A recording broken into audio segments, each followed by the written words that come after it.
5 ఏళ్లకు దిక్కులేనా 30 ఏళ్ళు ఉండదా? జగన్మోహన్ రెడ్డి పగటికల్లగంటా ఉన్నాడు. జగన్మోహన్ రెడ్డి పైన చూసుకుంటాడు, కింద చూడలా. జగన్మోహన్ రెడ్డి భాష మాట్లాడుతూ ఉన్నారు వీళ్ళంతా. అందుకనే 151 11కు పోయింది. రేపు పులివెందులు కూడా రాదు. రేపు 2029లో కూటమి ప్రభుత్వం 175కి వెళ్ళబోతున్నాం. ఏడేళ్ళు 30 ఏళ్ళు ఉండేది. 3 రోజులు పురుషోత్పట్నంలో ఉండమను. 3 రోజులు పురుషోత్పట్నంలో ఉండమంటున్నాను నేను. పురుషోత్పట్నంలో ఉండను 5 ఏళ్ళు. ప్రజలకు ఒక నమ్మకం కలుగుద్ది. పురుషోత్పట్నంలోనే ఉండమంటున్నాను నేను. పురుషోత్పట్నం పేరెత్తావు కాబట్టి నేను మాట్లాడుతున్నాను. పురుషోత్పట్నంలో నువ్వు ఉండి రాజకీయాలు చేయి. సమస్యలను ఎదుర్కొనే సత్తా లేదు. ఓటేసిన ప్రజలను మోసం చేయటం, ఓటేసిన వారితో ఉన్న నాయకులను మోసం చేయటం, నానా బాబాయ్ అని చెప్పి చేపించుకొని పనులు. నానేమయ్యాడు? బాబాయ్ ఏమయ్యాడు నాన్న? ఈ విధంగా మాటలు చెప్పి నమ్మించి కదిలితే బీసీనే మహిళ అంటుంది. ఒక బీసీ చేసే పనులు, ఒక మహిళ చేసే పనులు నువ్వు చేసావు 5 ఏళ్ళు. ఒక బీసీలు చేసే పని, ఒక బీసీలు అంటే గౌరవం సమాజంలో ఎవరికైనా. బీసీలను అందరూ ప్రేమిస్తారు, మహిళలను అందరూ ప్రేమిస్తారు. నీకు అర్హత లేదని నేను మాట్లాడుతూ ఉన్నాను. బీసీ అనే అర్హత లేదు, మహిళ అనే అర్హత లేదు. బీసీలు మహిళలు చేసే పనులు నువ్వు చేయలేదు. దుర్మార్గాలు చేసావు. జగన్మోహన్ రెడ్డిని చూసుకొని, సజ్జలను చూసుకొని నీ అరాచకాలు మొత్తం బయట పెడతాం, వదిలిపెట్టమని కూడా హెచ్చరిస్తా ఉన్నా. అక్రమ కేసులు పెట్టించేది వాళ్ళకి రాజకీయాలు ఏం తెలుసా?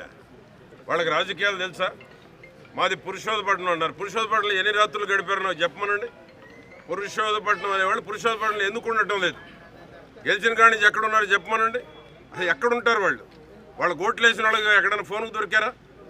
సిగ్గుండాలి కదా మాట్లాడటానికి. 7 నెలల తర్వాత ఇప్పుడు వచ్చారు. ఏమైపోయారు 7 నెలలు? 7 నెలలు ఎక్కడున్నారని నేను ప్రశ్నిస్తూ ఉన్నాను. గుంటూరు సీటు కేటాయించగానే గుంటూరు పారిపోయారు. 5 ఏళ్ళు నీకు టైం ఇచ్చారు. గుంటూరు సీటు అనౌన్స్ చేయగానే చిలకలూరుపేట వదిలిపెట్టేశారు. ఏమైపోదు వాళ్ళకి ఓట్లు వేసిన వాళ్ళు? ఎందుకు పారిపోతూ ఉన్నారు అంటే సీటు కేటాయించగానే నీకు ఓట్లు వేసిన వాళ్ళు వదిలిపెట్టిపోతావు? గుంటూరు వదిలిపెట్టిపోతారా? ఎన్ని తప్పులు చేసావు నువ్వు? నా బహిరంగ చర్చకు వస్తారు. నేను కూడా వస్తాను, మా పార్టీ నాయకులు వస్తారు. నువ్వు చేసిన అవినీతి మొత్తం బయట పెడతారు.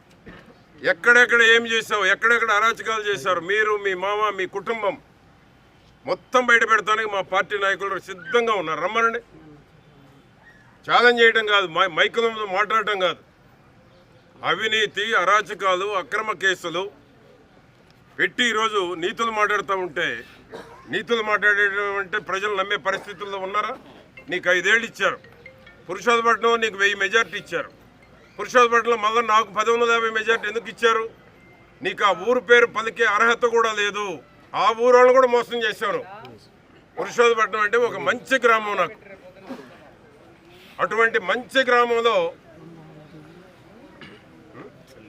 అటువంటి మంచి గ్రామాన్ని నీ యొక్క చేతగానే రాజకీయాలు చేసి, గ్రామస్తులను మోసం చేసి, ఓట్లేసిన ప్రజలను మోసం చేసి, చిలకలూరుపేట ప్రజలకు అందుబాటు లేకుండా ఎక్కడుంటున్నావో తెలియదు.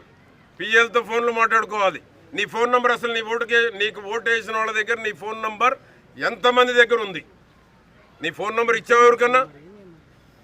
ఆ విధంగా ఓటేసిన ప్రజలను మోసం చేసావు. చిలకలూరుపేటను లూటీ చేసావు. ఎక్కడ స్థలాలు ఉన్నా భూబకాసుల్లాగా భూమి మీద పడిపోయారు. సిగ్గు లేకుండా 7 నెలల తర్వాత ప్రెస్ మీట్కి వచ్చి మాట్లాడుతూ ఉన్నారు, నీతులు మాట్లాడుతూ ఉన్నారు. ఎక్కలవారిపాలెం అంటే ఇప్పుడే చెప్తున్నాడు మా విజయ్ కుమార్ గారు. కపిలవాయి 400 ఎకరాలంట. తేలుస్తాను. ఎక్కడ వదిలిపెట్టాం ఇప్పటి వరకు. ఇంకా మేము పూర్తిగా పోలేదు. జాతకం మొత్తం బయటికి తీస్తాం, మొత్తానికి సమాధానం చెప్పిస్తాం. చెప్పించేదాకా వదిలిపెట్టాం. నీ అరాచకాలన్నీ నేను ఎదుర్కొన్నా. దేనికైనా రెడీ. మేము తప్పు చేయని వాళ్ళు. మేము తప్పులు చేసి, అరాచకాలు చేసి, అవినీతికి పాల్పడి ఎక్కడుంటావో తెలియని పరిస్థితుల్లో ఉండి పురుషోత్పట్నంలో అని మా ఊరు అని గొప్పగా చెప్పుకుంటా ఉన్నాం. పురుషోత్పట్నం అని పేరు చెప్పే అర్హత కూడా లేదు. ఆ విధంగా ఈరోజు ప్రెస్ మీట్ పెట్టారు. నీ మీద కేసు పెట్టగానే వచ్చిందా? 7 నెలలు ఏమైపోయావు? 7 నెలలు ఏమైపోయావు నేను అడుగుతా ఉన్నాను. 7 నెలలు ఎక్కడున్నారు? ఒకరేమో అమెరికా పోతున్నారని చెప్తున్నారు, ఒకరేమో హైదరాబాద్ పోయారని చెప్తా ఉన్నా. ఎక్కడున్నారని నేను ప్రశ్నిస్తా ఉన్నా. 7 నెలలు ఎక్కడ దాక్కున్నావు? ప్రజలకు అందుబాటు ఉన్నావా? కాబట్టి గుంటూరులో పోటీ చేసావు. మరి అక్కడికి ఏం సమాధానం చెప్తావు? గుంటూరులో పోటీ చేసిన వాళ్ళకి పేటోళ్ళకి చెప్పదా? గుంటూరులో పోటీ చేసి గుంటూరు వాళ్ళకి పదకుండా దూరం అయిపోయింది. అంటే ఈరోజు వచ్చి నేను కలబొల్లి మాటలు చెప్తాను, నీతి మాటలు చెప్తాను, ప్రజలు నమ్మే పరిస్థితుల్లో లేరు.